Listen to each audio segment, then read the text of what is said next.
So இது jack போகட்டோட one man show. இதுவும் jack போகட்டோட one man show. எது?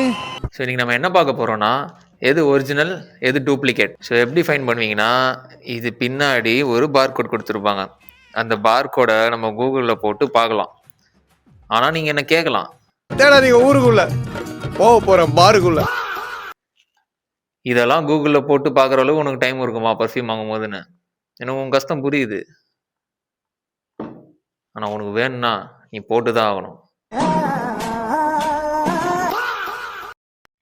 ஸோ பேசிக்காக என்னென்ன டிஃப்ரென்ஸ் கண்டுபிடிக்கலான்னா, உங்களுக்கு ஏற்கனவே அந்த பர்ஃப்யூம் பாட்டிலோட கலரோ இல்லை அந்த வேர்டிங்ஸ் எப்படி இருக்குன்னு தெரிஞ்சிருந்தா ஃபைன், வெல் அண்ட் குட், நீங்கள் இதை வாங்கிடலாம்.